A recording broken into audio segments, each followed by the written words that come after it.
Friends BSF അതായത് border security ഫോഴ്സിൻ്റെ പുതിയൊരു recruitment notification വന്നിട്ടുണ്ട്. അപ്പോൾ ഇതിലേക്ക് നിങ്ങൾക്ക് താല്പര്യമുണ്ടെങ്കിൽ നിങ്ങൾക്ക് എന്ത് ചെയ്യാം, വീഡിയോ സ്കിപ്പ് ചെയ്യാതെ മുഴുവനായിട്ടും കാണുക. കാരണം 4 നോട്ടിഫിക്കേഷനാണ് നമുക്ക് വന്നിരിക്കുന്നത്. അപ്പോൾ നിങ്ങൾ സ്കിപ്പ് ചെയ്ത് കണ്ടു കഴിഞ്ഞാൽ അതിൻ്റെ ആ ഒരു ബെനിഫിറ്റ് നിങ്ങൾക്ക് കിട്ടില്ല. അല്ലെങ്കിൽ നിങ്ങൾ നോട്ടിഫിക്കേഷൻ ഓരോന്ന് എടുത്ത് വായിച്ച് റീഡ് ചെയ്ത് നിങ്ങൾ എലിജിബിൾ ആണെന്നുള്ള കാര്യങ്ങളൊക്കെ നോക്കാം. അപ്പോൾ ഇതിലേക്ക് നമുക്ക് എങ്ങനെയാണ് ഇതിലേക്കുള്ള സെലക്ഷൻ, അതോടൊപ്പം തന്നെ എങ്ങനെയാണ് നമ്മൾ ഓൺലൈനായിട്ട് ഫോം ഫില്ല് ചെയ്യേണ്ടത് തുടങ്ങിയിട്ടുള്ള കാര്യങ്ങളെല്ലാം വിശദമാക്കുന്നുണ്ട്. അപ്പോൾ A to Z കാര്യങ്ങളാണ് നമ്മൾ പറയുന്നത്. അപ്പോൾ നിങ്ങൾക്ക് നമ്മുടെ ചാനൽ യൂസ്ഫുൾ ആണെങ്കിൽ നമ്മുടെ ചാനലിൽ കയറി ഒന്ന് സബ്സ്ക്രൈബ് ചെയ്യുക, ബെല്ലേക്ക് എനേബിൾ ചെയ്ത് വെക്കുക. നമ്മുടെ ചാനൽ റീസെൻ്റ് ആയിട്ട് വീഡിയോസൊക്കെ നിങ്ങൾക്ക് കാണാൻ പറ്റും. ഓക്കെ, നിങ്ങളുടെ കൂട്ടുകാരിലേക്ക് മാക്സിമം ഷെയർ ചെയ്യുക. അപ്പോൾ നമുക്കിതിൻ്റെ ഒഫീഷ്യൽ നോട്ടിഫിക്കേഷൻ നോക്കാം. അപ്പോൾ 4 നോട്ടിഫിക്കേഷൻ ഉണ്ടെന്ന് പറഞ്ഞു. ഒന്നാമത്തെ നോട്ടിഫിക്കേഷൻ ഇതാണ്. ദെൻ രണ്ടാമത്തെ നോട്ടിഫിക്കേഷൻ ഞാൻ കാണിക്കാം. ഇത് രണ്ടാമത്തെ നോട്ടിഫിക്കേഷൻ. ദെൻ മൂന്നാമത്തെ നോട്ടിഫിക്കേഷൻ. ഇത് നാലാമത്തെ നോട്ടിഫിക്കേഷൻ. അങ്ങനെ 4 നോട്ടിഫിക്കേഷൻ വന്നിരിക്കുന്നത്. നമ്മൾ ആദ്യം പറയുന്നത് ഒന്നാമത്തെ നോട്ടിഫിക്കേഷനാണ്. അപ്പോൾ ഇതിലേക്ക് 10ാം ക്ലാസ് കഴിഞ്ഞവർക്ക് അപ്ലൈ ചെയ്യാം, +2 കഴിഞ്ഞവർക്ക് അപ്ലൈ ചെയ്യാം, ITI കഴിഞ്ഞവർക്ക് അപ്ലൈ ചെയ്യാം. അതോടൊപ്പം തന്നെ നിങ്ങൾക്ക് ഡിപ്ലോമ ഓർ ഡിഗ്രി ഒക്കെ കഴിഞ്ഞവർക്ക് അപ്ലൈ ചെയ്യാവുന്ന വേക്കൻസികളുണ്ട്. അപ്പോൾ അതെല്ലാം നമ്മൾ വീഡിയോയിൽ പറയുന്നുണ്ട് കേട്ടോ. അപ്പോൾ നിങ്ങൾ സ്കിപ്പ് ചെയ്യേണ്ട. അപ്പോൾ നമ്മൾ ഓരോ നോട്ടിഫിക്കേഷൻ പ്രകാരമാണ് നമ്മൾ പറഞ്ഞു പോകുന്നത്. ഒന്ന് കംപ്ലീറ്റ് ചെയ്തിട്ട് രണ്ടാമത്തെ അങ്ങനെയാണ് നമ്മൾ പറയുന്നത് കേട്ടോ. അപ്പോൾ അതിനനുസരിച്ച് വേണമെങ്കിൽ നിങ്ങൾക്ക് സീക്ക് ചെയ്ത് കാണാവുന്നതാണ്. അപ്പോൾ ഇവിടെ നിങ്ങൾക്ക് നോക്കാം, മെയിൽ കാൻഡിഡേറ്റ്സ് ആൻഡ് ഫീമെയിൽ കാൻഡിഡേറ്റ്സിന് ഇതിലേക്ക് അപ്ലൈ ചെയ്യാവുന്നതാണ്. ഗ്രൂപ്പ് B, ഗ്രൂപ്പ് C പോസ്റ്റാണ് ഇപ്പം ഞാൻ ആദ്യം എടുത്തിരിക്കുന്നത്. ഒന്നാമത്തെ നോട്ടിഫിക്കേഷനിൽ ഇത് പറയുന്ന SMT വർക്ക്ഷോപ്പിലേക്കാണ്, ഈ പറയുന്ന BSFൻ്റെ SMT വർക്ക്ഷോപ്പിലേക്കാണ് വേക്കൻസി വന്നിരിക്കുന്നത്. ഓൺലൈൻ മോഡിലാണ് നമ്മൾ അപ്ലൈ ചെയ്യേണ്ടത്. പെർമനൻറ്റ് വേക്കൻസിയാണ്. അപ്പോൾ ഇതിലേക്ക് നിങ്ങൾക്ക് ഇവിടെ കാണാം, ഗ്രൂപ്പ് B പോസ്റ്റ് വന്നിരിക്കുന്നത് SI ആണ്. SIയിൽ തന്നെ വെഹിക്കിൾ മെക്കാനിക് എന്ന് പറയുന്ന കാറ്റഗറിയിലേക്കാണ് വിളിച്ചിരിക്കുന്നത്. അതിലാകെ നമുക്ക് മൊത്തം 3 വേക്കൻസിയേ ഉള്ളൂ. ഇതിൽ ലെവൽ 6 ആണ്. പേ സ്കെയിലൂടെ കാണാം. 1 ലക്ഷത്തിൻ്റെ മുകളിൽ വരെ നമുക്ക് സാലറി കിട്ടാവുന്ന പോസ്റ്റാണ്. അപ്പോൾ ഇവിടെ കാരണം ജനറൽ 2 വേക്കൻസി ഉണ്ട്. ഈ ജനറൽ 2 വേക്കൻസി ഉണ്ടായതുകൊണ്ട് നിങ്ങൾക്ക് SC ST OBC ഏത് കാറ്റഗറി ആണെങ്കിലും ഇതിലേക്ക് നിങ്ങൾക്ക് അപ്ലൈ ചെയ്യാം. ഇവിടെ OBCക്ക് ഒരു വേക്കൻസി, റിസർവ് വേക്കൻസി ഉണ്ട്. അങ്ങനെ ആകെ മൊത്തം 3 വേക്കൻസി. SC STക്ക് ഇവിടെ വേക്കൻസി ഇല്ല, AWSന് വേക്കൻസി ഇല്ല. പക്ഷേ അവർക്ക് ജനറൽ വേക്കൻസിയിലേക്ക് തീർച്ചയായിട്ടും അപ്ലൈ ചെയ്യാം. അവർക്ക് ഈ പറയുന്ന റിലാക്സേഷൻ ഉണ്ടാവില്ല. ജനറൽ കാൻഡിഡേറ്റ്സ് ആയിട്ടാണ് അവരെ പരിഗണിക്കാന്നുള്ളൂ. ഓക്കെ, ഇതിനടുത്ത് നമുക്ക് ഗ്രൂപ്പ് C പോസ്റ്റാണ്. ഇവിടെ നിങ്ങൾക്ക് കാണാം കോൺസ്റ്റബിൾ OTRP ഉണ്ട്. അപ്പോൾ ഇത് വിളിച്ചിരിക്കുന്നത് ഓപ്പറേറ്റർ ടയർ റിപ്പയർ പ്ലാനിലേക്കാണ് ഈ OTRP എന്ന് പറയുന്നത്. അപ്പോൾ ഇതിലേക്ക് നമുക്ക് ടോട്ടൽ ഒരു വേക്കൻസിയാണ് വന്നത്. അത് SCക്ക് മാത്രമാണ്. അപ്പോൾ SCക്ക് മാത്രം റിസർവ്ഡ് വേക്കൻസിയാണ്. അത് ഇതിനടുത്ത് നമുക്ക് കോൺസ്റ്റബിൾ SKT ആണ്. SKT എന്ന് പറഞ്ഞാൽ സ്റ്റോർ കീപ്പർ ടെക്നിക്കൽ എന്നാണ് അതിൻ്റെ അത് വരുന്നത് കേട്ടോ. ടെക്നിക്കൽ ആ സ്റ്റോർ കീപ്പറിലേക്കാണ് വിളിച്ചിരിക്കുന്നത്. ഒരു വേക്കൻസി OBCക്കാണ്. അത് റിസർവ്ഡ് പോസ്റ്റാണ്. ജനറലൊന്നും ഇതിലേക്ക് വേക്കൻസി ഇല്ല കേട്ടോ. പിന്നെ അടുത്ത് നമുക്ക് കോൺസ്റ്റബിൾ ഫിറ്റർ ഉണ്ട്. ഇതിൽ ജനറൽ 3 വേക്കൻസി ഉണ്ട്. ആർക്കാണെങ്കിലും അതിലേക്ക് അപ്ലൈ ചെയ്യാം. പിന്നെ OBCക്ക് ഒരു വേക്കൻസിയാണ്. അങ്ങനെ ആകെ 4 വേക്കൻസിയാണ് ഉള്ളത്. Then constable carpenter 2 vacancy general ഉണ്ട്. ഇവിടെ SC ST OBCക്ക് ഒന്നും വേക്കൻസി ഇല്ല. 2 വേക്കൻസി ജനറലാണ്. ആർക്ക് വേണമെങ്കിൽ ഇതിലേക്ക് അപ്ലൈ ചെയ്യട്ടോ. AWS OBC SC ST. അപ്പോൾ ജനറൽ വേക്കൻസി നിങ്ങൾ ഉണ്ടെങ്കിൽ ആർക്ക് വേണമെങ്കിൽ അതിൽ അപ്ലൈ ചെയ്യാൻ നിങ്ങൾ ശ്രദ്ധിക്കുക കേട്ടോ. അതില്ലെങ്കിൽ റിസർവ്ഡ് വേക്കൻസിൻ്റെ റിസർവ്ഡ് വേക്കൻസിയിൽ നിങ്ങൾ അപ്ലൈ ചെയ്യാം. ഇതിനടുത്ത് കോൺസ്റ്റബിൾ ഓട്ടോ ഇലക്ട്രിക്കലാണ്. ഇതിൽ നമുക്ക് ഒരു വേക്കൻസി OBCക്കാണ്.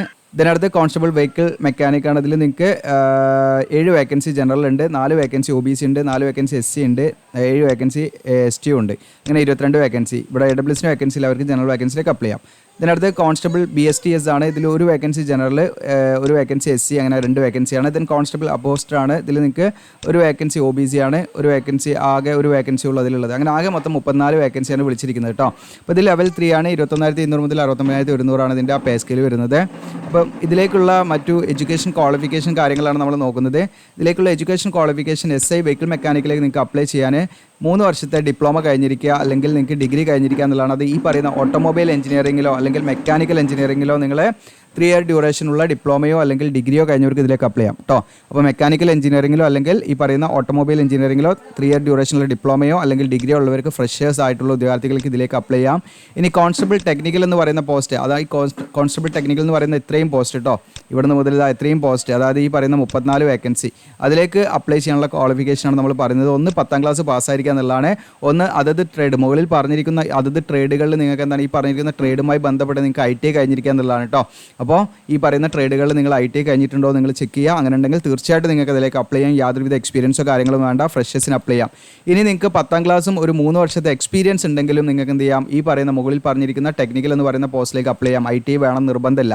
ഓക്കെ, അപ്പോൾ ഈ പറയുന്ന പോസ്റ്റിലേക്ക് നിങ്ങൾക്ക് അപ്ലൈ ചെയ്യാൻ ഒന്നെങ്കിൽ SSLC പ്ലസ് നിങ്ങൾക്ക് എന്താണ് ITI ആണ്. ഓക്കെ, ഇനി അതല്ലെങ്കിൽ നിങ്ങൾക്ക് SSLC പ്ലസ് നിങ്ങൾക്ക് എന്താണ് 3 ഇയർ വർക്ക് എക്സ്പീരിയൻസ്, നിങ്ങൾക്ക് ഈ പറയുന്ന മേഖലയുമായിട്ട് ഒരു 3 വർഷത്തെ വർക്ക് എക്സ്പീരിയൻസ് ഉണ്ടെങ്കിൽ അങ്ങനെ വെച്ച് അത് അപ്ലൈ ചെയ്യാം. ഇനി അതെല്ലാം നിങ്ങൾക്ക് എക്സ്പീരിയൻസിൻ്റെ ആവശ്യമില്ല, നിങ്ങൾക്ക് ജസ്റ്റ് SSLCയും ഈ പറയുന്ന ട്രേഡുകളുമായി ബന്ധപ്പെട്ട് നിങ്ങൾക്ക് എന്താണ് ITI ട്രേഡിൽ ഈ ട്രേഡിൽ നിങ്ങൾക്ക് ITI കഴിഞ്ഞവർക്ക് ഇതിലേക്ക് ഡയറക്റ്റായിട്ട് അപ്ലൈ ചെയ്യാം, ഫ്രഷേഴ്സിന് കേട്ടോ. അപ്പോൾ അത് പ്രത്യേകമായിട്ട് നിങ്ങൾ ശ്രദ്ധിക്കാം. ഇനി അടുത്തത് ഇതിൻ്റെ ഏജ് ലിമിറ്റാണ്. ഏജ് ലിമിറ്റ് എന്ന് പറഞ്ഞാൽ SI വെഹിക്കിൾ മെക്കാനിക്കലാണെങ്കിൽ 30 വയസ്സ് വരെ ഇതിലേക്ക് അപ്ലൈ ചെയ്യാം. ദെൻ കോൺസ്റ്റബിൾ ആണെങ്കിൽ 18 to 25 ആണ്. അപ്പോൾ നമ്മൾ ഏജ് കാൽക്കുലേറ്റർ ഒക്കെ നമ്മുടെ ചാനലിൽ നമ്മൾ സെറ്റ് ചെയ്തിട്ടുണ്ട്. ഞാൻ വീഡിയോയുടെ മറ്റൊരു ഭാഗത്ത് കാണിക്കട്ടോ. നമ്മുടെ ചാനലിൽ ഹോം പേജ് കയറിയാൽ നിങ്ങൾക്ക് ഇവിടെ കാണാം ഈസി ടൂൾസ് എന്ന് പറഞ്ഞിട്ട് ഞാനിപ്പോൾ കുറച്ച് ടൂൾസ് എങ്ങനെ സെറ്റ് ആക്കുന്നുണ്ട്. അത് നമുക്ക് എത്രത്തോളം പ്രാക്ടിക്കലാണ് ജസ്റ്റ് ചെക്ക് ചെയ്യാൻ വേണ്ടിയിട്ടാണ്. അപ്പോൾ നിങ്ങൾക്ക് ഇവിടെ എന്ത് ചെയ്യാം, നിങ്ങൾക്ക് ഏജ് ലിമിറ്റ് നിങ്ങൾക്ക് നോക്കാം. അപ്പം ഈ പറയുന്ന ക്ലോസിംഗ് ഡേറ്റ് എന്ന് പറയുന്നത് 17/6 അതായത് ഇതിൻ്റെ അപേക്ഷിത ലാസ്റ്റ് ഡേറ്റ് 17/6. അപ്പോൾ നിങ്ങളുടെ ഡേറ്റ് ഓഫ് ബർത്ത് ഇവിടെ കൊടുക്കുക. കലണ്ടർ യൂസ് ചെയ്യുക, നിങ്ങളുടെ ഡേറ്റ് ഓഫ് ബർത്ത് ഇവിടെ നിന്ന് നിങ്ങൾക്ക് ചൂസ് ചെയ്യാം. അപ്പോൾ നിങ്ങൾക്ക് ഇങ്ങനെ ഏജ് നിങ്ങളുടെ നോക്കാം. അപ്പോൾ ഞാൻ ഫോർ എക്സാമ്പിൾ ഇവിടെ ഇങ്ങനെ നോക്കുക, നമുക്കിപ്പോൾ 2000 ആണെന്ന് വിചാരിക്കുക. ആ 2000 സെലക്ട് ചെയ്ത് കഴിഞ്ഞാൽ ഇവിടെ തന്നെ മുകളിൽ ഇവിടെ മെയ് 2000 എന്നുള്ളത് സെലക്ട് ചെയ്ത് അതിൻ്റെ ഡേ കാണിക്കും. നമ്മളത് ഏത് ഡേ ആണെന്ന് സെലക്ട് ചെയ്യാം. എന്നിട്ട് നമ്മൾ എന്ത് ചെയ്യാം, ഈ പറയുന്ന ജൂണാണ്, ഇവിടെ ജൂൺ സെലക്ട് ചെയ്യാം. എന്നിട്ട് വീണ്ടും നമ്മൾ ഇതിൽ തന്നെ ക്ലിക്ക് ചെയ്യാം. ജൂൺ 16 ഇതിൻ്റെ ക്ലോസിങ് ഡേറ്റ്. അപ്പോൾ 16 നമുക്ക് എത്ര 16 അല്ല 17 കേട്ടോ. ഓക്കെ, 17. അപ്പോൾ എത്ര ഏജ് ആവുന്നതാണ്. അപ്പോൾ ജസ്റ്റ് എന്ത് ചെയ്യുക, കാൽക്കുലേറ്റ് ഏജ് എന്ന് കൊടുത്താൽ നിങ്ങൾക്ക് ഇവിടെ കാണാൻ പറ്റും. ഏജ് 24 ഇയേഴ്സ് ആയിട്ടുണ്ട്, ഒരു മാസമായിട്ടുണ്ട്. ഓക്കെ, അപ്പോൾ അങ്ങനെ നിങ്ങൾക്ക് എന്ത് ചെയ്യാൻ ചെക്ക് ചെയ്യാൻ പറ്റും. നിങ്ങൾക്ക് ആ നിശ്ചിത ഏജ് കഴിഞ്ഞിട്ടുണ്ടോ, ഒരു മാസം ആയിട്ടുണ്ടോ എന്നൊക്കെ നിങ്ങൾക്ക് ചെക്ക് ചെയ്യാൻ പറ്റും കേട്ടോ. അങ്ങനെ ഒരു ടൂൾ നമ്മൾ സെറ്റാക്കി വെച്ചിട്ടുണ്ട്. ഓക്കെ, നിങ്ങൾക്ക് അതിനെക്കുറിച്ച് നിങ്ങളുടെ കമൻറ്റൊക്കെ ഒന്ന് രേഖപ്പെടുത്തുക, നിങ്ങളുടെ എക്സ്പീരിയൻസ് കാര്യങ്ങളൊക്കെ കേട്ടോ. ഓക്കെ, അത് പ്രാക്ടിക്കലായി നമുക്കത് മുന്നോട്ട് കൊണ്ടുപോകാൻ പറ്റുമോ എന്നുള്ളത് നോക്കാൻ വേണ്ടിയിട്ടാണ്. അപ്പോൾ അതാണ് 18-25 ഇതിലേക്ക് അപ്ലൈ ചെയ്യാനുള്ള ഏജ് ലിമിറ്റ് കേട്ടോ. Minimum age 18, maximum 25. പിന്നെ SC/ST ആണെങ്കിൽ നിങ്ങൾക്ക് എന്താണ് ഈ പറയുന്ന നിങ്ങളുടെ റിസർവ്ഡ് പോസ്റ്റ്, അതായത് നിങ്ങളുടെ കമ്മ്യൂണിറ്റിയിൽ നിങ്ങൾക്ക് പോസ്റ്റ് വേക്കൻസി ഉണ്ടെങ്കിൽ 5 വർഷം ഒഴിവും, OBC ആണെങ്കിൽ 3 വർഷം ഒഴിവൊക്കെ ഉണ്ടായിരിക്കും കേട്ടോ. ഓക്കെ, അപ്പോൾ അത് പ്രത്യേകമായിട്ട് ശ്രദ്ധിക്കുക. പിന്നെ ഇതിലേക്ക് നമുക്ക് ശ്രദ്ധിക്കേണ്ട കാര്യങ്ങൾ എന്ന് വെച്ചാൽ ഇതിലേക്ക് ഫിസിക്കൽ സ്റ്റാൻഡേർഡ് ടെസ്റ്റ് കാര്യങ്ങളൊക്കെ ഉണ്ടായിരിക്കും. ഫിസിക്കൽ എഫിഷ്യൻസി ടെസ്റ്റിനൊക്കെ ഞാൻ പറയാം.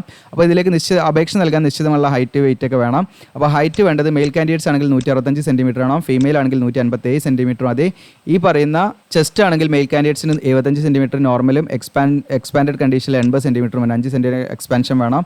ഫീമെയിൽ അത് അപ്ലിക്കബിൾ അല്ല, അതിൻ്റെ ആവശ്യമില്ല കേട്ടോ. പിന്നെ വെയിറ്റ് ഈ പറയുന്ന ഹൈറ്റിനും ഏജിനും അനുസരിച്ചുള്ള ഒരു നിശ്ചിത വെയിറ്റ് ഉണ്ടായിരിക്കണം എന്നുള്ളതാണ്. പിന്നെ ഇവിടെ ഏജ് ഈ പറയുന്ന ഹൈറ്റിൽ റിലാക്സേഷൻ ഉണ്ട്. ST കാൻഡിഡേറ്റ്സ് ആണെങ്കിൽ അവർക്ക് 162.5 സെൻറ്റിമീറ്റർ ഹൈറ്റ് മതി കേട്ടോ. ഇവിടെ 165 വേണം, ബാക്കിയുള്ളവർക്ക് ആ സ്ഥാനത്ത് ST കാൻഡിഡേറ്റ്സ് ആണെങ്കിൽ 162.5 സെൻറ്റിമീറ്റർ ഹൈറ്റ് മതി. ST കാൻഡിഡേറ്റ്സിൽ തന്നെ മെയിൽ കാൻഡിഡേറ്റ്സിൻ്റെ ചെസ്റ്റ് അവർക്ക് 71 സെൻറ്റിമീറ്റർ മതി കേട്ടോ. ഓക്കെ, ഇവിടെ 75 സെൻറ്റിമീറ്റർ ആണ്, ബാക്കിയുള്ളവർക്ക് ST കാൻഡിഡേറ്റ്സ് ആണെങ്കിൽ അവർക്ക് 71 സെൻറ്റിമീറ്റർ, മെയിൽ കാൻഡിഡേറ്റ്സിന് ചെസ്റ്റ് 71 സെൻറ്റിമീറ്റർ. ആ റിലാക്സേഷൻ അവർക്ക് ഉണ്ടായിരിക്കും. ഇനി ഫീമെയിൽ ആണെങ്കിൽ ഫീമെയിൽ ST കാൻഡിഡേറ്റ്സിനാണെങ്കിൽ 150 സെൻറ്റിമീറ്റർ ഹൈറ്റ് മതി കേട്ടോ. ചെസ്റ്റ് അവർക്ക് ബാധകമല്ല. അപ്പോൾ ഫീമെയിൽ ജനറൽ ഈ 157 സെൻറ്റിമീറ്റർ ആണ്. ഇവിടെ ST ആണെങ്കിൽ നമുക്ക് 150 സെൻറ്റിമീറ്റർ ഉള്ളവർക്ക് ഇതിലേക്ക് അപ്ലൈ ചെയ്യാം കേട്ടോ. ST കാൻഡിഡേറ്റ്സ് ആണെങ്കിൽ. അപ്പോൾ അത് പ്രത്യേകം ശ്രദ്ധിക്കട്ടോ, കാരണം അവർ പെട്ടെന്ന് തന്നെ എന്ത് ചെയ്യണ്ട, എലിജിബിൾ അല്ല എന്ന് വിചാരിച്ച് തെറ്റിദ്ധരിക്കേണ്ട. ഇനി സെലക്ഷൻ പ്രൊസീജിയറിൽ നമുക്ക് ഈ പറയുന്ന സബ് ഇൻസ്പെക്ടർ ആണെങ്കിലും കോൺസ്റ്റബിൾ ആണെങ്കിലും ഇതിലേക്ക് എക്സാമാണ് ആദ്യം വരുന്നത്, റിട്ടൺ എക്സാമിനേഷനാണ് വരുന്നത്. അപ്പോൾ ആദ്യം നമ്മൾ പറയുന്നത് സബ് ഇൻസ്പെക്ടറിൻ്റെ എക്സാമാണ്. സബ് ഇൻസ്പെക്ടറിൻ്റെ objective type multiple choice question ആയിരിക്കും. അതിൽ വരുന്ന subject part A, part B, part C ആണ് വരുന്നത്. അതിൽ വരുന്ന സബ്ജക്റ്റ് ഇവിടെ കാണാൻ ജനറൽ ഇംഗ്ലീഷ്, ജനറൽ അവയർനെസ്. പിന്നെ പാർട്ട് C വരുന്നത് ടെക്നിക്കൽ സബ്ജക്റ്റ് ആണ് വരുന്നത്. ഓക്കെ, അത് 60 ക്വസ്റ്റൻ അതിന് വെയിറ്റേജ് വരുന്നുണ്ട്. ബാക്കി 20 ക്വസ്റ്റൻ ആണ് വരുന്നത് കേട്ടോ. 60 മാർക്കാണ് അതിന് വരുന്നത്. അങ്ങനെ 100 മാർക്കാണ് വരുന്നത്, 100 ക്വസ്റ്റൻ ആണ് വരുന്നത്. അതിൻ്റെ സിലബസ് ഇവിടെ കൊടുത്തിട്ടുണ്ട്. അപ്പോൾ നിങ്ങൾക്ക് വെഹിക്കിൾ മെക്കാനിക് കൂടെ കാണാം. നിങ്ങൾക്ക് ഈ പറയുന്ന ഏതൊക്കെ ടോപ്പിക് വൈസ് എഞ്ചിൻ കാണാം, ഫ്യൂവൽ സപ്ലൈ സിസ്റ്റം, അങ്ങനെ ഓരോന്നിൻ്റെയും എന്താണ് ഈ പറയുന്ന സിലബസ് കാര്യങ്ങൾ ഇതിൽ കൊടുത്തിട്ടുണ്ട്. നിങ്ങൾ വേറെ എവിടെയും പോകേണ്ട സിലബസ് നോക്കാൻ. അപ്പോൾ ഇതിൻ്റെ ലിങ്കൊക്കെ ഞാൻ തരാം കേട്ടോ, നിങ്ങൾ വെയിറ്റ് ചെയ്യാം. ഓക്കെ, അടുത്ത് നമുക്ക് കോൺസ്റ്റബിൾ എന്ന് പറയുന്ന പോസ്റ്റിൽ തന്നെ ടെക്നിക്കൽ പോസ്റ്റുകൾ ഉണ്ടല്ലോ, 34 വേക്കൻസി ഉണ്ടല്ലോ. ആ പോസ്റ്റിലേക്ക്, അതായത് ITI വെച്ചിട്ട് അപ്ലൈ ചെയ്യുന്ന ഉദ്യോഗാർത്ഥികളാണെങ്കിൽ അവർക്ക് 100 മാർക്കിനുള്ള എക്സാമാണ് ഉണ്ടായിരിക്കുക. അവർക്ക് സെപ്പറേറ്റ് എക്സാം ഉണ്ടാവും കേട്ടോ. Objective type multiple choice question ഉണ്ടായിരിക്കുക. അവർക്ക് ഈ പറയുന്ന part A, part C, part D വരെ ഉണ്ട്. അവർക്ക് അതിൽ numerical ability, reasoning, general awareness, general sense ഇതാണ് വരുന്നത് കേട്ടോ. 2 മണിക്കൂർ ടൈം ഡ്യൂറേഷൻ, 100 മാർക്കിന് ഉണ്ടായിരിക്കുക. ഓക്കെ, ഇത്രയേ ഉള്ളൂ. വേറെ ട്രേഡ് റിലേറ്റഡ് ഉള്ള ക്വസ്റ്റൻസോ കാര്യങ്ങളൊന്നും ഇല്ല എന്നുള്ളതാണ് നിങ്ങൾ മനസ്സിലാക്കേണ്ടത് കേട്ടോ. ഓക്കെ, പിന്നെ നമുക്ക് സെക്കൻഡ് ഫേസ് ആണ് എക്സാമിനേഷൻ. അതായത് ഫസ്റ്റ് ഫേസ് എന്ന് പറയുന്നത് നമുക്ക് റിട്ടൺ എക്സാമിനേഷൻ ആണെന്ന് പറഞ്ഞു അല്ലേ. റിട്ടൺ എക്സാമിനേഷൻ ആണ്, അതായത് നിങ്ങൾക്ക് പരീക്ഷയാണ് ഒന്നാമത് ഫസ്റ്റ് ഫേസ്.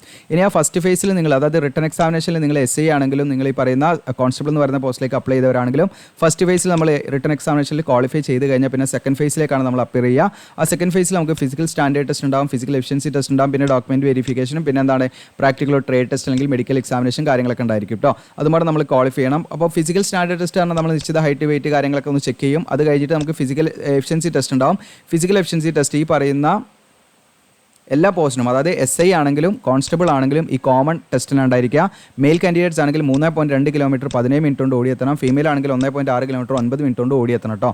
അപ്പോൾ ഇതാണ് അതിൻ്റെ ആ ഒരു ടെസ്റ്റിൻ്റെ ക്രൈറ്റീരിയ കേട്ടോ. പിന്നെ നിങ്ങൾക്ക് അതൊക്കെ കഴിഞ്ഞ് ഡോക്യുമെൻറ്റ് വെരിഫിക്കേഷനും മെഡിക്കൽ എക്സാമിനേഷനും പിന്നെ ആവശ്യമെങ്കിൽ നമുക്ക് പ്രാക്ടിക്കൽ ടെസ്റ്റിൽ സ്കിൽ ടെസ്റ്റ് ഒക്കെ ഉണ്ടായിരിക്കും കേട്ടോ 11 ട്രേഡിൽ. ഇനി എങ്ങനെയാണ് ഇതിലേക്ക് അപ്ലൈ ചെയ്യേണ്ടത് വെച്ചാൽ 17/6/2024 വരെ നിങ്ങൾക്ക് അപ്ലൈ ചെയ്യാനുള്ള സമയമുണ്ട്. ഓക്കെ, 19/5 മുതൽ 17/6/2024 വരെ. ഞാൻ എങ്ങനെ അപ്ലൈ ചെയ്യേണ്ടതെന്ന് കാണിക്കാം. അപ്ലിക്കേഷൻ ഫീസ് ഈ പറയുന്ന SI എന്ന് പറയുന്ന പോസ്റ്റിലേക്കാണെങ്കിൽ നിങ്ങൾക്ക് 200 രൂപയും കോൺസ്റ്റബിൾ എന്ന് പറയുന്ന പോസ്റ്റിലേക്കാണെങ്കിൽ 100 രൂപയാണ് വരേണ്ടത് നിങ്ങൾക്ക് അപ്ലിക്കേഷൻ ഫീ അടയ്ക്കേണ്ടത്. അതിൻ്റെ കൂടെ നിങ്ങൾക്ക് ഈ പറയുന്ന 200 ആണെങ്കിൽ നിങ്ങൾക്ക് ഒരു 47.220 രൂപ സർവീസ് ചാർജ് ആയിട്ട് നമുക്ക് വേറെ ഒരു എക്സ്ട്രാ പൈസ നമ്മൾ അഡീഷണൽ ആയിട്ട് കൊടുക്കണം. അപ്പം ഈ പറയുന്ന SIയിലേക്ക് നിങ്ങൾ അപേക്ഷിക്കുന്നവർ 247.20 റുപ്പീസാണ് അടിക്കേണ്ടത്. ദെൻ കോൺസ്റ്റബിൾ എന്ന് പറയുന്നതാണെങ്കിൽ 147.20 ആണ് നിങ്ങൾ അടയ്ക്കേണ്ടത് കേട്ടോ. ഓക്കെ, അത് പ്രത്യേകമായിട്ട് ശ്രദ്ധിക്കാം. നമുക്ക് ഓൺലൈനായിട്ട് ഫീ അടയ്ക്കാവുന്നതാണ്. പിന്നെ വിമൻ കാൻഡിഡേറ്റ്സ് അതുപോലെ SC ST കാൻഡിഡേറ്റ്സ് ഇവർക്കൊന്നും എന്ത് കൊടുക്കേണ്ട, യാതൊരുവിധ ഫീസും കൊടുക്കേണ്ട ആവശ്യമില്ല. ഫ്രീ ആയിട്ട് തന്നെ അപ്ലൈ ചെയ്യാവുന്നതാണ്. പിന്നെ ഇതിൻ്റെ എക്സാം സെൻറ്ററൊക്കെ നമുക്ക് കേരളത്തിൽ തന്നെ ഉണ്ടാകേണ്ടതാണ്. അപ്പോൾ കേരളത്തിൽ എവിടെയൊക്കെ ഉണ്ടാകും നമുക്ക് പറയാൻ പറ്റില്ല. ഇനി നമുക്കിതിലേക്ക് ഫോട്ടോഗ്രാഫ്, സിഗ്നേച്ചർ, അതുപോലെ നമ്മുടെ qualification documents, left thumb impression കാര്യങ്ങളൊക്കെ നമ്മൾ എന്ത് ചെയ്യണം, ഇതിലേക്ക് അപ്ലോഡ് ചെയ്യണം. അപ്പോൾ അതിൻ്റെ സൈസ് കൂടെ പറയുന്നുണ്ടോ. ഫോട്ടോഗ്രാഫാണ് 30-100. ഇതെല്ലാത്തിനും ഒരേ സംഭവം തന്നെ കേട്ടോ. എല്ലാ 4 നോട്ടിഫിക്കേഷനിൽ ഇത് ഞാൻ റിപ്പീറ്റ് ചെയ്യില്ല. അപ്പോൾ ഇത് സെയിം സംഭവം തന്നെയാണ് എല്ലാത്തിലും. സിഗ്നേച്ചർ ആണെങ്കിൽ 20-ൻ്റെയും 50 KB ഇടയിലായിരിക്കണം. ദെൻ ഡോക്യുമെൻറ്റ്സ്, നമ്മളെ ക്വാളിഫിക്കേഷൻ ഡോക്യുമെൻറ്റ്സ് 30 KB 100 KB ഇടയിലായിരിക്കണം. പിന്നെ നമുക്ക് നമ്മുടെ തമ്പ് ഇംപ്രഷൻ 50 KB കൂടാൻ പാടില്ല. അപ്പോൾ ഇങ്ങനെ നമുക്ക് ഫോട്ടോ ഇതൊക്കെ റീസൈസ് ചെയ്യാനുള്ള ടൂളും പാടെ നമ്മുടെ വെബ്സൈറ്റിൽ തന്നെ ഇതുപോലെ നിങ്ങൾക്ക് ഉൾപ്പെടുത്തിയാലോ എന്നുള്ള ആലോചിക്കുന്നുണ്ട്. അപ്പോൾ നിങ്ങളുടെ കമൻറ്റൊക്കെ നിങ്ങൾ രേഖപ്പെടുത്തുക, നിങ്ങൾക്ക് അത് യൂസ്ഫുൾ ആകും എന്നുള്ളത് എങ്കിൽ നമുക്കത് ഉൾപ്പെടുത്താവുന്നതാണ്. പിന്നെ ഇതിനാവശ്യമായിട്ടുള്ള SC ST ഇതിൻ്റെയൊക്കെ കാസ്റ്റ് സർട്ടിഫിക്കറ്റ് ഒക്കെ ഇതിൽ തന്നെ കൊടുത്തിട്ടുണ്ട്. ഈ സെയിം മാതൃക ആയിരിക്കണം കേട്ടോ. ഓക്കെ, OBCൻ്റെതാണ്, SC STൻ്റെത് അവിടെ മുകളിലുണ്ട്. അപ്പോൾ ഇതൊക്കെ നിങ്ങൾ എന്താണ് ചെയ്ത് EWSൻ്റെ ആണ്. ഓക്കെ, SC STൻ്റെ ഒക്കെ ഇതിലുണ്ട് കേട്ടോ. അപ്പോൾ ഇത് ഇത് SC STൻ്റെ ആണ്. അപ്പോൾ ഇതൊക്കെ സെയിം ഫോർമാറ്റ് തന്നെ ആയിരിക്കണം, പ്രത്യേകമായിട്ട് ശ്രദ്ധിക്കുക. ഇനി അടുത്ത് നമ്മൾ നോക്കുന്നത് ഒന്നാമത്തെ നോട്ടിഫിക്കേഷൻ കഴിഞ്ഞു. ഇനി നമ്മൾ അപ്ലൈ ചെയ്യും, ഇതെങ്ങനെ അപ്ലൈ ചെയ്യുന്നത് കാണിക്കട്ടെ ലാസ്റ്റ്. ഇനി അടുത്ത് നമ്മൾ രണ്ടാമത്തെ നോട്ടിഫിക്കേഷനാണ് പറയുന്നത്. അപ്പോൾ ഇവിടെ കാണാൻ രണ്ടാമത്തെ നോട്ടിഫിക്കേഷനിലാണ് നമ്മൾ വന്നിരിക്കുന്നത്. ഇവിടെ മെയിൽ ആൻഡ് ഫീമെയിൽ കാൻഡിഡേറ്റ്സ് ഇതിലേക്ക് അപ്ലൈ ചെയ്യാൻ ഗ്രൂപ്പ് B, ഗ്രൂപ്പ് C പോസ്റ്റിനാണ് ഇതിൽ വിളിച്ചിരിക്കുന്നത് വെച്ചാൽ BSFൻ്റെ പാരാമെഡിക്കൽ സ്റ്റാഫിലേക്കാണ് വിളിച്ചിരിക്കുന്നത്. പെർമനൻറ്റ് വേക്കൻസി എന്നാണ്. ഇവിടെ SI സ്റ്റാഫ് നഴ്സ് വിളിച്ചിട്ടുണ്ട്, 14 വേക്കൻസിയാണ്. ജനറൽ 3, AWS 3, അതുപോലെ ജനറൽ 4, AWS 3, OBC 4, SCക്ക് 2, ST 1 എങ്ങനെയാണ് വേക്കൻസി വന്നിരിക്കുന്നത് കേട്ടോ. പേ ലെവൽ 6 ആണ്. 30,400 1,12,400 വരെയാണ് പേ സ്കെയിൽ വരുന്നത്. പിന്നെ ഗ്രൂപ്പ് C പോസ്റ്റ് വന്നിട്ടുണ്ട്. ASI വിളിച്ചിട്ടുണ്ട്. ഇതിൽ ലാബ് ടെക്നീഷ്യൻ ആണ് വന്നിരിക്കുന്നത്. അതുപോലെ തന്നെ അതിൽ 38 വേക്കൻസി ഉണ്ട്. ദെൻ ASI ഫിസിയോതെറാപ്പിസ്റ്റ് വിളിച്ചിട്ടുണ്ട്. 47 വേക്കൻസി അതിൽ വന്നിട്ടുണ്ട്. അങ്ങനെ 85 വേക്കൻസി വേറെയുണ്ട്. ഇതിൽ നമുക്ക് ലെവൽ 5 ആണ്. 29,200 മുതൽ 92,300 ആണ് പേ സ്കെയിൽ വരുന്നത് കേട്ടോ. അപ്പോൾ അതിൻ്റെ ക്വാളിഫിക്കേഷൻ കാര്യങ്ങളൊക്കെ നമുക്ക് നോക്കാം. ഇതിൻ്റെ എഡ്യൂക്കേഷൻ ക്വാളിഫിക്കേഷൻ നമ്മൾ ആദ്യം നോക്കുന്നത്. SI സ്റ്റാഫ് നഴ്സ് ആണെങ്കിൽ നിങ്ങൾക്ക് ഇതിലേക്ക് +2 കഴിഞ്ഞവർക്ക് ജസ്റ്റ് +2 ക്വാളിഫിക്കേഷൻ ഉണ്ടായിരിക്കുക. പ്ലസ് അതിൻ്റെ കൂടെ തന്നെ നമുക്ക് ഈ പറയുന്ന ജനറൽ നഴ്സിംഗിലുള്ള ഡിഗ്രിയോ ഡിപ്ലോമയോ ഉണ്ടായിരിക്കണം എന്നുള്ളതാണ്. അതോടൊപ്പം തന്നെ നമ്മൾ ജനറൽ നഴ്സായിട്ട് നമ്മൾ സ്റ്റേറ്റ് കൗൺസിലിലെ അല്ലെങ്കിൽ ഈ പറയുന്ന സെൻട്രൽ നഴ്സിംഗ് കൗൺസിലിൽ നമ്മൾ രജിസ്റ്റർ ചെയ്തിരിക്കുന്ന കണ്ടീഷൻ ഉണ്ട് കേട്ടോ. വേറെ എക്സ്പീരിയൻസോ കാര്യങ്ങളൊന്നും വേണ്ട. ഫ്രഷേഴ്സിന് ഇതിലേക്ക് അപ്ലൈ ചെയ്യാവുന്നതാണ് കേട്ടോ. ഓക്കെ, ഇതിനടുത്ത് ASI നിങ്ങൾക്ക് ലാബ് ടെക്നീഷ്യൻ ആണെങ്കിൽ ഇതിലേക്ക് +2 സയൻസ് പാസ്സായിരിക്കുക എന്നുള്ളതാണ്. പ്ലസ് അതിൻ്റെ കൂടെ തന്നെ നമുക്ക് ഈ പറയുന്ന MLT ഡിപ്ലോമ ഉണ്ടായിരിക്കുക എന്നുള്ളതാണ് കേട്ടോ. നിങ്ങൾക്ക് ജസ്റ്റ് MLTയിൽ ഡിപ്ലോമ ഉണ്ടായിരിക്കുക എന്നുള്ളതാണ്. അതോടൊപ്പം തന്നെ +2 സയൻസ് ആയിരിക്കും വേണം. ഇതിനടുത്ത് ASI ഫിസിയോതെറാപ്പിസ്റ്റ് ആണെങ്കിൽ നിങ്ങൾക്ക് ഇവിടെ +2 സയൻസ് കഴിഞ്ഞിരിക്കണം എന്നുള്ളതാണ് ഒന്നാമത്തെ കണ്ടീഷൻ. രണ്ടാമത്തെ കാര്യം അതിൻ്റെ കൂടെ തന്നെ നമുക്ക് ഫിസിയോതെറാപ്പിയിലുള്ള ഈ പറയുന്ന ഡിഗ്രിയോ അല്ലെങ്കിൽ ഈ ഡിപ്ലോമയോ നിങ്ങൾ എന്ത് ചെയ്യണം, കഴിഞ്ഞിരിക്കണം എന്നുള്ളതാണ്. അതോടൊപ്പം തന്നെ ഒരു 6 മന്ത് എക്സ്പീരിയൻസ് നമുക്ക് ഇതിലേക്ക് അപ്ലൈ ചെയ്യാൻ ആവശ്യമാണ് കേട്ടോ. ഓക്കെ, ഇതാണ് അതിൻ്റെ എഡ്യൂക്കേഷൻ ക്വാളിഫിക്കേഷൻ. ഇത് അതിൻ്റെ ഏജ് ലിമിറ്റാണ് നമ്മൾ പറയുന്നത്. SI എന്ന് പറയുന്ന പോസ്റ്റിലേക്കാണെങ്കിൽ നമുക്ക് 21 ടു ഈ പറയുന്ന സ്റ്റാഫ് നഴ്സ് ആണെങ്കിൽ നമുക്ക് 21 ടു 30 ഏജാണ് പറയുന്നത്. ASI ലാബ് ടെക്നീഷ്യൻ ആണെങ്കിൽ 18 ടു 25 ആണ്. ഇതിന് ASI ഫിസിയോതെറാപ്പിസ്റ്റ് ആണെങ്കിൽ 20 ടു 27 ആണ്. അപ്പോൾ ഏജ് കാൽക്കുലേറ്റ് ചെയ്യാനുള്ള ടൂൾ ഞാൻ വീഡിയോയുടെ മറ്റൊരു ഭാഗത്ത് കാണിക്കാൻ ഓൾറെഡി ഞാൻ കാണിച്ചിട്ടുണ്ട്. നിങ്ങൾ സ്കിപ്പ് ചെയ്ത് കാണുന്നവരൊക്കെ ആണെങ്കിൽ അതാണ് ഞാൻ പറയുന്നത് കേട്ടോ. ഇനി ഏജ് റിലാക്സേഷൻ ഉണ്ടായിരിക്കും. SC ST ആണെങ്കിൽ 5 വർഷം, OBC ആണെങ്കിൽ 3 വർഷം ഏജ് റിലാക്സേഷൻ ഉണ്ടായിരിക്കും കേട്ടോ. ഓക്കെ, ഇനി ഇതിലേക്കുള്ള ഫിസിക്കൽ സ്റ്റാൻഡേർഡ് പറയുന്നുണ്ട്. അപ്പോൾ ഈ പറയുന്ന ASI ഈ പറയുന്ന എല്ലാ പോസ്റ്റിലേക്കും നിങ്ങൾക്ക് നിശ്ചിതമായുള്ള ഹൈറ്റ് വേണം കേട്ടോ. മുകളിൽ പറഞ്ഞ എല്ലാ പോസ്റ്റിലേക്കും ASI ആണെങ്കിലും SC ആണെങ്കിലും മെയിൽ കാൻഡിഡേറ്റ്സ് 165 സെൻറ്റിമീറ്റർ, ഫീമെയിൽ ആണെങ്കിൽ 157. ചെസ്റ്റ് മെയിലിന് മാത്രമാണ് ബാധകം. നോർമലിൽ 86, എക്സ്പാൻഡറിൽ ഈ പറയുന്ന 81 സെൻറ്റിമീറ്ററും വരണം. വെയിറ്റ് ഈ പറയുന്ന ഏജിനും ഇതിനൊക്കെ അനുസരിച്ച് ഹൈറ്റിനും കണക്കാക്കിയുള്ളൊരു വെയിറ്റ് ഉണ്ടായിരിക്കണം. പിന്നെ ഇതിൻ്റെ സെലക്ഷൻ പ്രൊസീജിയറാണ്. അപ്പോൾ ഇതിലേക്ക് നമുക്ക് റിട്ടൺ എക്സാമിനേഷൻ ഉണ്ടായിരിക്കും. ഫസ്റ്റ് ഫേസ് ഇവിടെ കാണാൻ നിങ്ങൾക്ക് ഒബ്ജക്റ്റീവ് ടൈപ്പ് ആയിട്ടുള്ള ആ ഒരു എക്സാമാണ് ഉണ്ടായിരിക്കുക. അപ്പോൾ ഓരോന്നിൻ്റെയും എന്താണ് സിലബസ് ഇവിടെ കൊടുത്തിട്ടുണ്ട്. സ്റ്റാഫ് നഴ്സിൻ്റെ ഇവിടെ കൊടുത്തിട്ടുണ്ട്, ലാബ് ടെക്നീഷ്യൻ്റെ കൊടുത്തിട്ടുണ്ട്, ഫിസിയോതെറാപ്പിസ്റ്റിൻ്റെ കൊടുത്തിട്ടുണ്ട്. ഒക്കെ നിങ്ങൾക്ക് ഇവിടെ നോക്കാം കേട്ടോ. അത് കഴിഞ്ഞിട്ട് പിന്നെ നമുക്ക് സെക്കൻഡ് ഫേസ് ആണ് വരുന്നത്. സെക്കൻഡ് ഫേസിൽ നമുക്ക് ഈ പറയുന്ന ഫിസിക്കൽ സ്റ്റാൻഡേർഡ് ടെസ്റ്റ് ഉണ്ടാവുള്ളൂ. ഈ പോസ്റ്റിൽ നമുക്ക് ഫിസിക്കൽ എഫിഷ്യൻസി ടെസ്റ്റ് ഇവിടെ കൊടുത്തിട്ടുണ്ട്. ഈ പറയുന്ന മുകളിൽ പറഞ്ഞ എല്ലാ പോസ്റ്റിനും, അതായത് SI ആണെങ്കിലും ASI ആണെങ്കിലും നിങ്ങൾക്ക് മെയിൽ കാൻഡിഡേറ്റ്സിന് 1.6 കിലോമീറ്റർ ഓടാനും 7 മിനിറ്റ് കൊണ്ട് നമ്മൾ ഓടിയെത്തണം. ഫീമെയിൽ ആണെങ്കിൽ 800 മീറ്റർ 5 മിനിറ്റ് കൊണ്ട് ഓടിയെത്തണം. ലോങ് ജമ്പ് ഉണ്ടായിരിക്കും 11 ഫീറ്റ്, മെയിൽ ഫീമെയിൽ ആണെങ്കിൽ 8 ഫീറ്റാണ് വരുന്നത്. ഹൈ ജമ്പ് ഉണ്ടായിരിക്കും 3.5 ഫീറ്റാണ്, മെയിൽ ഫീമെയിൽ ആണെങ്കിൽ 2.5 ആണ്. അപ്പോൾ നമുക്ക് ഓട്ടത്തിന് നമുക്ക് ഒറ്റ ചാൻസ് ഉണ്ടാവുള്ളൂ, അതിൽ തന്നെ നമ്മൾ ഓടിയെത്തണം. ലോങ് ജമ്പും ഹൈ ജമ്പും നമുക്ക് 3 ചാൻസ് വീതം ഉണ്ടാവും കേട്ടോ, അതിൽ നമ്മൾ ചാടിയെത്തി കഴിഞ്ഞാൽ മതി കേട്ടോ. ഓക്കെ, പിന്നെ ഇതിലേക്ക് നമ്മൾ ഫീ അടയ്ക്കേണ്ടത് ഈ പറയുന്ന ഗ്രൂപ്പ് ബി പോസ്റ്റ് ആണെങ്കിൽ നിങ്ങൾക്ക് SI പറയുന്ന പോസ്റ്റിലേക്കാണെങ്കിൽ 200 രൂപയും, ഇതിന് ASC ആണെങ്കിൽ നിങ്ങൾക്ക് 100 രൂപയാണ് വരിക. പിന്നെ നിങ്ങൾക്ക് എക്സ്ട്രാ സർവീസ് ചാർജും പാടെ കൂട്ടി അടിക്കണം നമ്മൾ. പിന്നെ വിമൻ കാൻഡിഡേറ്റ്സ് അതുപോലെ നിങ്ങൾക്ക് ഈ പറയുന്ന SC കാൻഡിഡേറ്റ്സിനൊന്നും യാതൊരു ഫീസും കൊടുക്കേണ്ട, ഫ്രീ ആയിട്ട് ഇതിലേക്ക് അപ്ലൈ ചെയ്യാവുന്നതാണ്. ഓക്കെ, പിന്നെ നേരത്തെ പറഞ്ഞ പോലെ ഓൺലൈനായിട്ട് അപേക്ഷ നൽകുന്ന സമയത്ത് photo, signature, thumb impression, qualification details ഒക്കെ നമ്മൾ ഇതിൽ അപ്ലോഡ് ചെയ്യണം. ഇതിനടുത്ത് മൂന്നാമത്തെ നോട്ടിഫിക്കേഷൻ നമ്മൾ എടുത്തിരിക്കുന്നത് മെയിൽ ആൻഡ് ഫീമെയിൽ കാൻഡിഡേറ്റ്സിലേക്ക് അപ്ലൈ ചെയ്യാൻ ഗ്രൂപ്പ് ബി പോസ്റ്റാണ് ഇത് വിളിച്ചിരിക്കുന്നത്. ഇത് നമ്മുടെ ഈ ലൈബ്രറി എന്ന് പറയുന്ന പോസ്റ്റിലേക്കാണ് വിളിച്ചിരിക്കുന്നത്. ഇൻസ്പെക്ടർ ലൈബ്രറി 2 പോസ്റ്റാണ്, 2 ജനറലാണ്. ആർക്കും ആണെങ്കിലും ഇതിലേക്ക് അപ്ലൈ ചെയ്യാം കേട്ടോ. 44,900 മുതൽ 1,42,400 ഉയർന്ന പേ സ്കെയിലാണ് നമുക്കുള്ളത്. ഇതിൻ്റെ എലിജിബിലിറ്റി എന്ന് പറയുന്നത് ഏജ് ആണ്. Age male and female candidates ആണെങ്കിൽ 30 വയസ്സിൽ കൂടാൻ പാടില്ല കണ്ടീഷനാണ് കേട്ടോ ഏജ് ലിമിറ്റ്. ഓക്കെ, ഇനി ഇതിലേക്ക് ഏജ് റിലാക്സേഷൻ ഉണ്ടായിരിക്കില്ല, കാരണം ഇതിൽ നിങ്ങൾക്ക് ഇവിടെ കാണാം ജനറൽ പോസ്റ്റ് മാത്രമേ ഉള്ളൂ കേട്ടോ. അപ്പോൾ SC ST OBC ഒന്നും ഏജ് റിലാക്സേഷൻ കിട്ടില്ല. ജനറൽ പോസ്റ്റിലേക്ക് നിങ്ങൾ അപ്ലൈ ചെയ്യുകയാണെങ്കിൽ നിങ്ങൾക്ക് യാതൊരുവിധ റിലാക്സേഷനോ കാര്യങ്ങളൊന്നും കിട്ടില്ല കേട്ടോ, അത് നിങ്ങൾ പ്രത്യേകം മനസ്സിലാക്കണം. ഇതിൻ്റെ ക്വാളിഫിക്കേഷൻ എന്ന് പറയുന്നത് നിങ്ങൾക്ക് ലൈബ്രറി സയൻസിലോ അല്ലെങ്കിൽ ലൈബ്രറി ആൻഡ് ഇൻഫർമേഷൻ സയൻസിലോ നിങ്ങൾക്ക് ഡിഗ്രി ഉള്ളവർക്ക് ഇതിലേക്ക് അപ്ലൈ ചെയ്യാം കേട്ടോ. പിന്നെ ഒരു 2 വർഷത്തെ ഒരു എക്സ്പീരിയൻസും വേണമെന്നുള്ള കണ്ടീഷൻ പറയുന്നുണ്ട് കേട്ടോ. അങ്ങനെയുള്ളവർക്കാണ് ഇതിലേക്ക് അപ്ലൈ ചെയ്യാൻ പറ്റുക, ഫ്രഷേഴ്സിന് പറ്റില്ല. ഇനി ഇവിടെ ഫിസിക്കൽ സ്റ്റാൻഡേർഡ് ഇതിലേക്ക് നിങ്ങൾക്ക് മെയിൽ കാൻഡിഡേറ്റ്സിന് 127.5 സെൻറ്റിമീറ്ററും ഫീമെയിൽ 187 സെൻറ്റിമീറ്ററാണ് ഹൈറ്റ് വേണ്ടത്. ചെസ്റ്റ് 81 സെൻറ്റിമീറ്റർ നോർമലും എക്സ്പാൻഡറിൽ നിങ്ങൾക്ക് 86 സെൻറ്റിമീറ്ററാണ് വേണ്ടത് കേട്ടോ. മെയിൽ കാൻഡിഡേറ്റ്സിന് ഫീമെയിലിന് അത് ബാധകമല്ല. പിന്നെ നിശ്ചയമായുള്ള ഹൈറ്റ് കാര്യങ്ങളൊക്കെ ഉണ്ടായിരിക്കണം. പിന്നെ ഇതിൻ്റെ സെലക്ഷൻ പ്രൊസീജിയറാണ്. ഫസ്റ്റ് ഫേസ് നിങ്ങൾക്ക് ഇവിടെ കാണാം, റിട്ടൺ എക്സാമിനേഷൻ ഉണ്ടായിരിക്കും. 150 ക്വസ്റ്റ്യൻ ആയിരിക്കും ഉണ്ടായിരിക്കുക. അതിൻ്റെ സിലബസ് ഇവിടെ കൊടുത്തിട്ടുണ്ട് കേട്ടോ, നിങ്ങൾക്ക് നോക്കാം. പാർട്ട് എ പാർട്ട് ബി നിങ്ങൾക്ക് ഡീറ്റെയിൽ ആയിട്ട് സിലബസ് ഇവിടെ കൊടുത്തിട്ടുണ്ട്, ചെക്ക് ചെയ്യാവുന്നതാണ് കേട്ടോ. ഓക്കെ, പാർട്ട് ബിൻ്റെ ഇവിടെ കൊടുത്തിട്ടുണ്ട്. ഓക്കെ, അത് കഴിഞ്ഞ് പിന്നെ സെക്കൻഡ് ഫേസ് ആണ്. സെക്കൻഡ് ഫേസിൽ നമ്മൾ ഫിസിക്കൽ സ്റ്റാൻഡേർഡ് ടെസ്റ്റ് കാര്യങ്ങളുണ്ടാകും, അതായത് നമ്മൾ ഫിസിക്കലി ഓക്കെ ആണോ, നമ്മുടെ ഹൈറ്റ് വെയിറ്റ് ഒക്കെ ഓക്കെ ആണെന്നുള്ളതാണ്. പിന്നെ ഇതിൽ ഫിസിക്കൽ എഫിഷ്യൻസി ടെസ്റ്റോ കാര്യങ്ങളൊന്നും തന്നെ ഇല്ല കേട്ടോ ഇതിൽ. പിന്നെ അപേക്ഷാ ഫീസ് വരുന്നത് നമുക്ക് 200 ആണ്. പിന്നെ 47.20 നമുക്ക് സർവീസ് ചാർജും വരും കേട്ടോ. ലാസ്റ്റ് അപ്ലൈ ചെയ്യേണ്ടത് 17/6/2024 ലാസ്റ്റ് അപ്ലൈ ചെയ്യേണ്ടത്. എല്ലാത്തിൻ്റെയും സെയിം ഡേറ്റിനാണ് ലാസ്റ്റ് ഡേറ്റ്. ഫീമെയിൽ കാൻഡിഡേറ്റ്സിനും SC കാൻഡിഡേറ്റ്സിനും യാതൊരു ഫീസും കൊടുക്കേണ്ട ആവശ്യമില്ല. ബാക്കിയെല്ലാം കോമൺ ആണ് മറ്റു നോട്ടിഫിക്കേഷന് പറഞ്ഞ പോലെ. ഇനി അടുത്ത 4ാമത്തെ നോട്ടിഫിക്കേഷൻ നമ്മൾ നോക്കുന്നത്, ഇതിലേക്ക് നമുക്ക് മെയിൽ ആൻഡ് ഫീമെയിൽ കാൻഡിഡേറ്റ്സ് ഇതിലേക്ക് അപ്ലൈ ചെയ്യാം. ഇതിൽ ഗ്രൂപ്പ് C പോസ്റ്റിലേക്കാണ് വിളിച്ചിരിക്കുന്നത്. ഇത് നിങ്ങൾക്കാണ് വെറ്റിനറി സ്റ്റാഫാണ് വിളിച്ചിരിക്കുന്നത്. അത് ഹെഡ് കോൺസ്റ്റബിളും കോൺസ്റ്റബിളും വിളിച്ചിട്ടുണ്ട്. ഹെഡ് കോൺസ്റ്റബിൾ വെറ്റിനറി, മറ്റേത് കെനൽമാൻ എന്ന് പറയുന്ന പോസ്റ്റിലേക്കാണ് വിളിച്ചിരിക്കുന്നത്. നിങ്ങൾക്ക് ഇവിടെ കാണാം 4 വേക്കൻസി വെറ്റിനറിയും കെനൽമാനിൽ നിങ്ങൾക്ക് 2 വേക്കൻസിയാണ് വന്നിരിക്കുന്നത് കേട്ടോ. അത് പേ ലെവൽ 4ഉം 3 ആണ് വന്നിരിക്കുന്നത്.